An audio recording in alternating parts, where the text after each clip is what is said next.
बिस्मिल्लाहिर्रहमानिर्रहीम। अस्सलामुअलैकुम। कैसे हैं आप लोग? उम्मीद है आप सब लोग ठीक होंगे और खैरियत से होंगे। 2-3 दिन के बाद व्लॉग अपलोड कर रही हूँ और आप लोगों की बहुत याद आ रही थी और ज़ैनब की भी अपडेट देनी थी क्योंकि मेरे पास बहुत कमेंट्स आ रहे थे, बहुत ज़्यादा मेरे पास व्हाट्सएप आ रहे थे। और यहाँ पर आप देख रहे होंगे आज जुम्मतुल मुबारक है और ज़ीशान जो है वो अपने कपड़े प्रेस कर रहे हैं, क्योंकि कभी कभी ऐसा होता है कि ज़ीशान जो है वो अपने कपड़े ख़ुद भी प्रेस कर लेते हैं। और वैसे भी बीवियों के साथ हाथ बंटवाना सुन्नत रसूल है। अच्छा, मुझे कमेंट्स करके बताइएगा कि किस किस के हस्बैंड जो है अपनी बीवियों के साथ काम करवाते हैं। उसके बाद ज़ीशान जो है मेरे लिए नाश्ता लेकर आ गए थे। बच्चे स्कूल जा चुके थे और इन्होंने सोचा आज कचौरियाँ लेकर आता हूँ गरम गरम, क्योंकि हमारी तरफ बहुत मज़ेदार ये कचौरियाँ मिलती हैं। अव्वल तो मैं बाहर का खाना ज़्यादा शौक़ से खाती नहीं हूँ, लेकिन ज़ीशान की वजह से थोड़ा बहुत मैं चख लेती हूँ और बहुत मज़ेदार ये कचौरियाँ हो रही थी। बहुत मज़ा आ रहा था इस नाश्ते को करते हुए। उसके बाद मैंने अपनी चाय जो है ज़ैनब के साथ पीना ज़्यादा पसंद किया, क्योंकि ज़ैनब की आवाज़ें आ रही थी थोड़ी थोड़ी और वो अपने आप को अकेला अकेला फ़ील करती है। मेरा भी दिल नहीं लगता ज़ैनब के बग़ैर। मैं यहाँ पर आ गई हूँ ज़ैनब शहज़ादी के पास। अच्छा, आप लोगों ने कहा था कि बताइएगा हमें कि डिजिटल कुरान जो है वो आप कैसे यूज़ करती हैं, इसको कैसे यूज़ किया जाता है।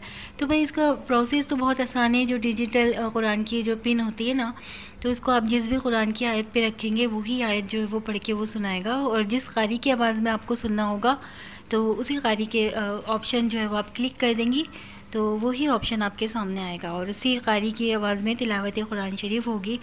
और फिर ये है कि इसको जो सुनने में ये होता है कि जिन लोगों को पढ़ने में जैसे दुश्वारी है, नहीं पढ़ पाते, या जो लोग नहीं बोल सकते, वो भी लोग आराम से बिल्कुल ये कुरान शरीफ को जो है पढ़ सकते हैं, सुन सकते हैं, समझ सकते हैं और अपना तलफ़ुज़ भी बेहतर कर सकते हैं। उसके बाद जो है खाना पकाने का टाइम हो गया था, क्योंकि साथ साथ कुकिंग भी करनी होती है और सोचना होता है कि क्या बनाना है और क्या नहीं बनाना। आज मैंने सोचा कि आज हम बना लेते हैं पालक गोश्त, क्योंकि काफ़ी दिन हो गए थे और बीफ का गोश्त जो है वो किसी सब्ज़ी के साथ ही खाने में ज़्यादा टेस्ट आता है। सोचा आज पालक के साथ बनाएं, क्योंकि पालक के भी बहुत सारे फ़वाइद हैं और सब्ज़ियां खाना तो वैसे भी बहुत ही अच्छा होता है, सेहत के लिए फ़ायदेमंद।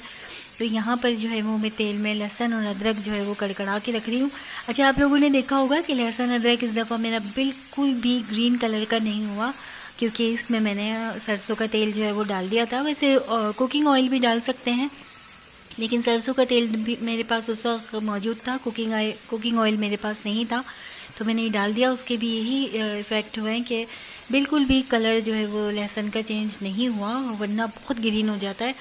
और मज़ा और जायका खुशबू अपनी जगह बरकरार थी।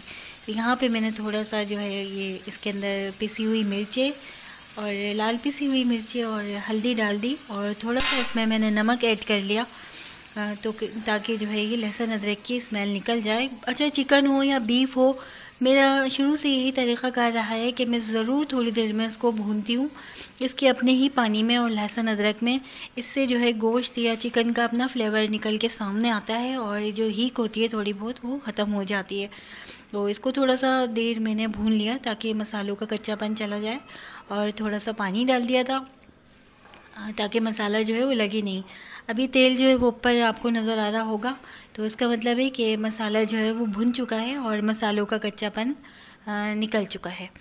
अब इसके बाद जो है इसको मैं पानी डालकर थोड़ी देर के लिए दम पर रख दूँगी। टमाटर भी डाल दिए मैंने हाथ के हाथ।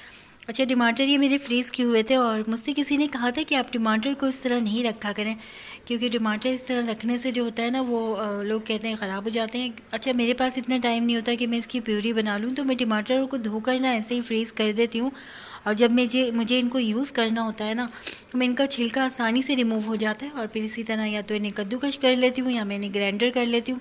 बहुत आसानी से जो है वो ये मेल्ट हो जाते हैं। और टमाटर जो है इसमें काफ़ी हद तक भुन गए हैं। फिर इनको जो है वो मैं हल्की आंच पर रख कर जा रही हूँ, क्योंकि गैस का भी भरोसा नहीं होता है, कभी हल्की भारी गैस हो जाती है। तो उसके बाद जो है यहाँ पर मैं बच्चों को भी देखने आ गई कि इन्हें भूख तो नहीं लग रही। वहाँ पर जो है ज़ैनब शहज़ादी ने जो है वो अपने कपड़े जो है वो ख़राब कर लिए हैं, और ज़ैनब शहज़ादी का कुछ पता नहीं होता कि कभी भी कुछ भी कर लेती हैं वो। तो बस ये है कि मुझे साथ साथ उनके कपड़े भी मैं देख रही थी कि आज शहज़ादी ज़ैनब को उनके ड्रेस भी चेंज करवा दूँ। यहाँ पर जो है बेडशीट मैंने धो ली थी, क्योंकि मेरी हेल्पर थी, उसने मेरे साथ ये हेल्प करवा दी थी, लेकिन फिर भी वो जो एक सफाई की जो बीमारी होती है, उसके बाद मैंने ख़ुद भी इनको काफ़ी हद तक इसका सर्फ का पानी निकाला कि बिल्कुल ये आसानी से जो मतलब बिल्कुल भी इसमें सर्फ की ज़रा सा भी पानी ना नज़र आए, तो उसको काफ़ी देर तक मैंने निकाला और थोड़ी थोड़ी इसमें सील हो गई थी। तो उसके बाद जो है इसको मैंने दरवाज़ों पर फैला दिया, क्योंकि हमारी बालकनी में इतनी जगह ही नहीं होती कपड़े फैलाने की। ये मैंने 3 बांध दी हैं ये रस्सियाँ, अलगनियाँ। अच्छा, आप लोग क्या कहते हैं, रस्सियाँ कहते हैं कपड़ों की या अलगनियाँ कहते हैं? तो मुझे कमेंट्स करके ज़रूर बताइएगा, और कमेंट्स करते रहा करें। अगर वीडियो अपलोड ना हुआ करे तो परेशान ना हुआ करें, बस ये सोच लिया करें कि जो है वो मैं कहीं मसरूफ़ हो गई हूँ, या बस कुछ टाइम नहीं मिलता, क्योंकि ज़ैनब से मिलने के लिए माशाल्लाह सभी लोग आते जाते रहते हैं। थोड़े दिन भी हो जाते हैं तो ज़ैनब की तबीयत पूछने के लिए लोग आते हैं, और जिस घर में बीमार हों तो वहाँ पर जो है किसी ना किसी का आना जाना लगा ही रहता है। कोई ना कोई आ ही जाते हैं, रिलेटिव आ जाते हैं, और सब्सक्राइबर भी बहुत सारे इस वक्त मिलने के लिए कह रहे हैं मुझसे, लेकिन मैं इस वक्त बहुत मजबूर हूँ। और ज़ाहिर सी बातें, कोई आता है तो फिर है कि फिर सभी को बुलाएं बारी बारी। इंशाल्लाह बहुत जल्द वो वक्त आएगा कि ज़ैनब आप लोगों के घर पर ख़ुद आएंगी, आप लोगों से मिलने आएंगी, और अल्लाह ताला ज़रूर मौजज़ा करेगा। इतनी सारी दुआएं हो रही हैं, खाना काबा, मस्जिद नबवी पे इतनी दुआएं हो रही हैं। अच्छा, आपको ज़ैनब का ही दिख रहा होगा, ये है ना ज़ैनब के जो है हाथ पर निशान हो रहे हैं ना, तो ये कैनोला लगा था ज़ैनब के, तो उस वजह से अब यहाँ पे फ्यूसिडिन वगैरह जो है वो डॉक्टर ने सजेस्ट की है, तो यहाँ पे ज़ैनब के फ्यूसिडिन लगाऊंगी, क्योंकि अभी जो है वो ज़ैनब के मुझे लगता है कि मज़ीद एंटीबायोटिक लगेंगी। और ज़ैनब के इसी हाथ में जो है ना वैन मिलती है। बाकी पैरों वगैरह को भी मैंने आज इनके बहुत अच्छी तरह वॉश किया था, साफ़ किया था, और शैम्पू वगैरह से जो है वो इनको साफ़ कर देती हूँ। इनका बॉडी वॉश है माशाल्लाह, शहज़ादी है तो भाई शहज़ादी की तरह इनके सारे काम भी करने पड़ते हैं। और यहाँ पर जो है ये बड़ी साफ़ सुथरी होकर लेटी हुई हैं, वो सोच रही हैं कि अब मैं क्या करूं जो मेरे कपड़े भी थोड़ी देर के बाद ख़राब हो जाएं। ज़ैनब बहुत शरारतें कर रही है, आप लोगों के लाड प्यार ने जो है ना इसको बहुत सर पे चढ़ा दिया है, क्योंकि मैं इसको कमेंट्स करके बता रही हूँ, सुनाती हूँ ना, तो ये बहुत इतरा जाती हैं। और जो है वो बस ज़ैनब के तो आजकल मिजाज ही नहीं मिल रहे हैं। मेरे पास एक कमेंट्स आए थे, हमारे एक भाई हैं बहुत पाबंदी से करते हैं, बहुत सारी मेरी बहनें दोस्त हैं जो पाबंदी से कमेंट्स भी करती हैं, व्हाट्सएप पर भी आ जाती हैं ज़ैनब के लिए, और मुझे बड़ी शर्मिंदगी होती है कि मैं उन्हें कंटिन्यू मुस्तकिल जवाब नहीं दे पाती, लेकिन जैसे ही टाइम मिलता है मैं उधर भी उनको जवाब देती हूँ। उन्होंने मुझे कहा कि ज़ैनब शहज़ादी को जो है कई काला तिल लगा दिया करें ताकि उन्हें नज़र ना लगे।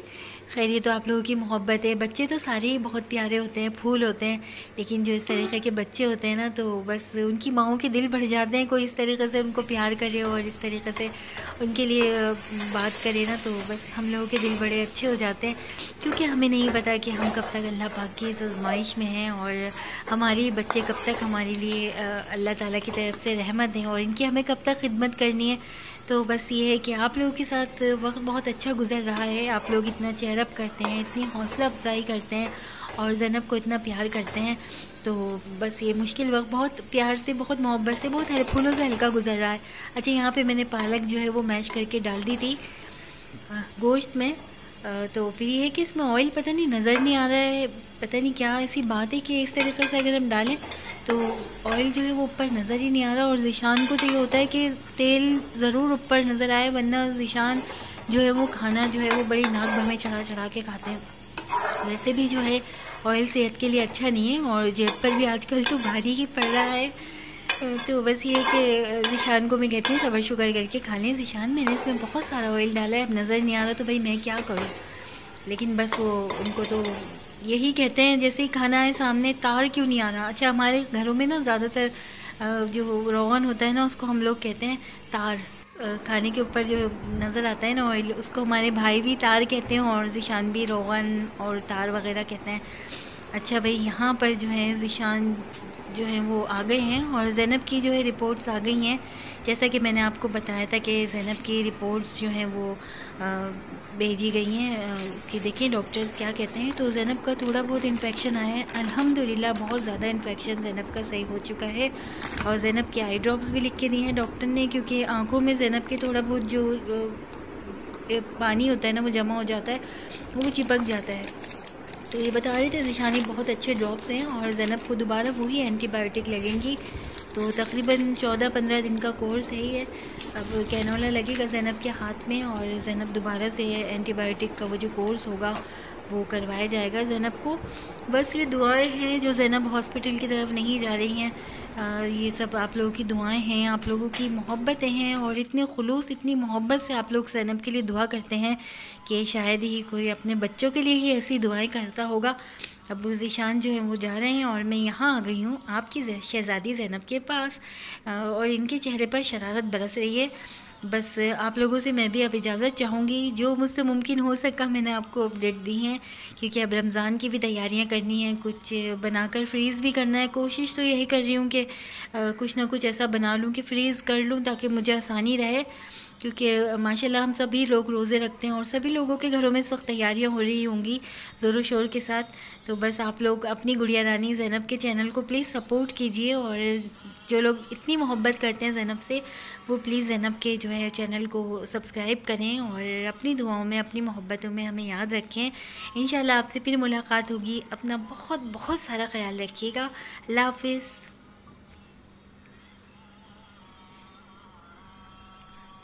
फ़हद।